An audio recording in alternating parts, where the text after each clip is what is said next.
అనంత కరుణామయుడు అపార కృపాశీలుడైన అల్లాహ్ పేరుతో ప్రారంభిస్తున్నాను. సూర్య అష్షురా 21వ వివరణ 2వ రుకు. ధర్మ సంస్థాపన ఆదేశం ఇచ్చిన తర్వాత అల్లాహ్ ఈ ఆయట్లో సెలవిచ్చిన చివరి విషయం, ధర్మంలో విభేదాలను సృష్టించకండి లేదా అందులో విభేదించుకోకండి అన్నది. ధర్మంలో విభేదం అంటే ఉద్దేశం ధర్మంలో మనిషి తన పక్షంగా ఏదైనా వింతైన విషయాన్ని రూపొందించడం, దానికి సమంజసమైన రీతిలో ధర్మంలో వీలు లేకపోయినా తాను రూపొందించిన మాటను నమ్మడంపైనే విశ్వాసం, తిరస్కారాలు ఆధారపడి ఉన్నాయని పట్టుపట్టడం, దాన్ని నమ్మేవారిని వేరుగా తీసుకుని నమ్మని వారితో వేరుపడిపోవడం. ఈ కొత్త విషయం ఎన్నో విధాలది కావచ్చు, లేదా ధర్మంలో లేనిదే దేన్నైనా తెచ్చి ధర్మంలో చేర్చడం కూడా అలాంటిదే. అలాగే ధర్మంలో చేరి ఉన్న విషయాలన్నిటినీ తీసి వెలివేయడం, అలాగే ధర్మ మూలాధారాలతో విశబ్దీకరణ దాకా చేరే వాదనలు చేసి వింతైన విశ్వాసాలు విచిత్రమైన ఆచరణలు కనిపెట్టడం, అలాగే ధర్మ విషయాలలో తారుమారు చేసి దాన్ని రూపుమాపడం, ఉదాహరణకు ప్రముఖమైన విషయాన్ని అప్రముఖం చేసివేయడం. ఏ విషయమైతే మహా అయితే అనుమతించబడినదో దాన్ని విధి అయినదిగా తప్పనిసరైనదిగా ఇంకా పైకెక్కి ఇస్లాంకు ప్రముఖ అంగాలలో ఒకటిగా చేర్చివేయడం. ఇలాంటి చేష్టల వల్లనే అనేక మంది ప్రవక్త మహానీయుల అలైహిస్సలాం అనుయాయులలో మున్పు విభేదాలు ఉత్పన్నమయ్యాయి. తర్వాత క్రమేణా ఆ విభేదాలు వర్గాలుగా రూపొందాయి, ఇంకా చిరస్థాయి వేరైన మతాలుగా ఏర్పడ్డాయి. వాటిని అనుసరించే వారిలో ఒకప్పుడు వీటన్నింటి మూలం ఒక్కటే అన్న భావన కూడా ఇప్పుడు మిగులలేదు. ఈ విభేదానికి అనుమతించబడిన సమంజసమైన భేదాభిప్రాయానికి ఎటువంటి సంబంధం లేదు. అనుమతించబడిన విభేదం ధర్మంలోని ఆదేశాలను అర్థం చేసుకోవడంలో, మూలాధారాలను పరిశీలనగా అధ్యయనం చేయడంలో, వాటి ద్వారా ధర్మ ఆదేశాలను అన్వయింపు చేయడంతో సహజంగా ధర్మవేత్తల మధ్య ఏర్పడే భేదాభిప్రాయం. దీనికి స్వయాన దైవ గ్రంథంలోనే పదాలలో నిఘంటువు రీత్యా నుడికారం ప్రకారం భాషా నియమాల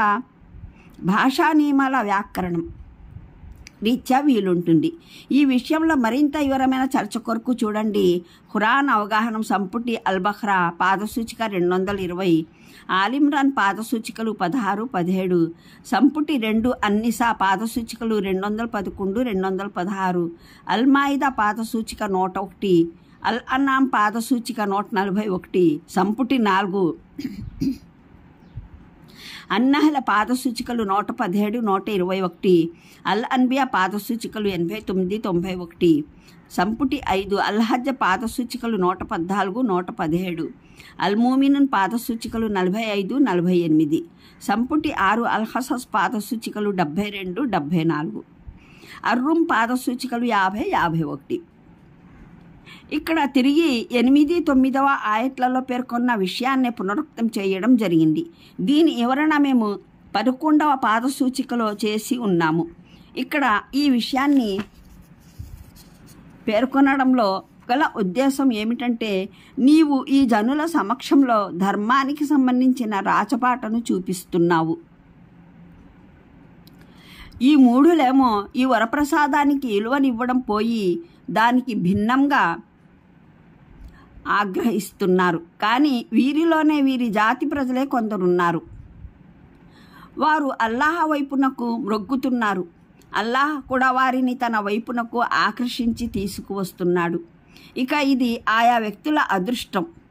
ఒకరు ఈ వరప్రసాదాన్ని పొందుతూ ఉంటే మరొకరు దానికి అగ్గి మీద గుగ్గిలమవుతున్నారు. అయితే అల్లాహ్ చేసే పంపిణీ గుడ్డివాని పంపిణీ కాదు. తన వైపునకు ముందుకు వచ్చిన వారినే ఆయన ఆకర్షిస్తాడు. దూరంగా పారిపోయే వారి వెంట పడటం అల్లాహ్ పద్ధతి కాదు.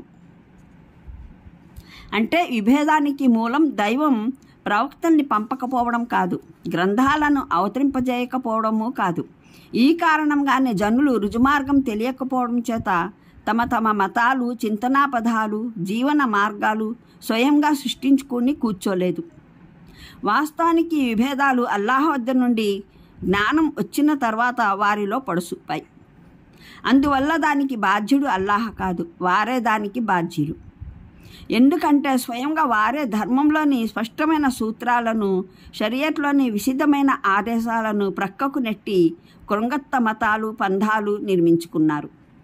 అంటే ఈ విభేదాలకు మూలం ఏదో సద్బుద్ధి కాదు, నిజానికి ఏదో కొత్తదనం చూపించాలన్న ఉబలాటం. తమ జెండా వేరుగా ఉండాలన్న ఆకాంక్ష, ఒకరి మీద మరొకరి మొండిపట్టు, ఒకరినొకరు కించపరచాలన్న తాపత్రయం, ధనం, పదవుల కాంక్షకు పర్యవసానమే ఇదంతా. యుక్తిపరులు, సాహసపేతులైన వారు గమనించారు, దేవుని దాసులైన మానవులు సాదాసీదాగా దైవధర్మాన్ని అనుసరిస్తూ ఉన్నట్లయితే ఒక్క దైవం సమక్షంలోనే జనులంతా మోకరిల్లేవారు. ఒక్క ప్రవక్తనే జనులు తమ గురువుగా, మార్గదర్శిగా స్వీకరించేవారు. ఒక్క గ్రంథాన్ని జనం నమ్మి దాని వైపునకే మరలేవారు. ఒక స్పష్టమైన విశ్వాసం, ఒక నిర్దిష్టమైన నిష్పక్షపాతమైన నియమావళినే అందరూ అనుసరించేవారు. ఈ ధార్మిక వ్యవస్థలో వారికి తమదంటూ ఏ స్థానం, ఏ ప్రత్యేకత లేదు. తమ పెద్దరికం చలామణి అయ్యే జనం తమ చుట్టూ ప్రోగయ్యే తలలు వంచి జేబులు ఖాళీ చేసే అవకాశమే లేదు. అసలు కారణం ఇదే. దీని మూలంగానే కొంగొత్త విశ్వాసాలు, తత్వాలు, సరికొత్త ఆరాధనా విధానాలు, మతాచారాలు, నవీన జీవన వ్యవస్థలు కనుగొనడానికి ప్రేరణ కలిగింది. దీనివల్లనే మానవాళిలో అధికాంశం ధర్మం చూపిన రాచపాట నుండి తొలగి విభిన్న దారుల్లో విచ్ఛిన్నమైపోయింది.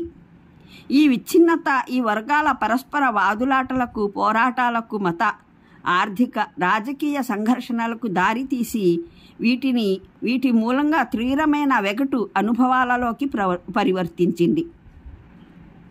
కడకు రక్తపాతాల వరకు పరిణమించింది. దాని మచ్చల కారణంగానే మానవ చరిత్ర యావత్తు రక్తసిక్తమై కానవస్తుంది. అంటే అపమార్గాలు సృష్టించే తెలిసి వాటిని అనుసరించే అపరాధానికి పాల్పడిన వారిని అందరినీ ప్రపంచంలోనే శిక్ష విధించి అంతమొందించడం జరిగి ఉండేది. కేవలం సన్మార్గాన్ని అవలంబించే వారినే వదిలివేయడం జరిగేది. దీన్ని పట్టి దైవం దృష్టిలో సత్యబద్ధులైన వారెవరో, మిథ్యావాదులు ఎవరో తేలిపోయేది. కానీ అల్లాహ్ ఈ ఖరాఖండి నిర్ణయాన్ని ప్రళయం వరకు వాయిదా వేశాడు. ప్రపంచంలో ఈ తీర్పు జరిగినట్లయితే మానవాళిని పరీక్షించే పథకం అర్ధరహితమైపోతుంది. భావం ఏమిటంటే, ప్రతి ప్రవక్త ఆయన సమీప అనుయాయుల కాలం తీరిపోయిన తర్వాతి తరాలకు దైవగ్రంథం అందినప్పుడు వారు దానిని దృఢ విశ్వాసం, గట్టి నమ్మకంతో పరిగ్రహించలేదు.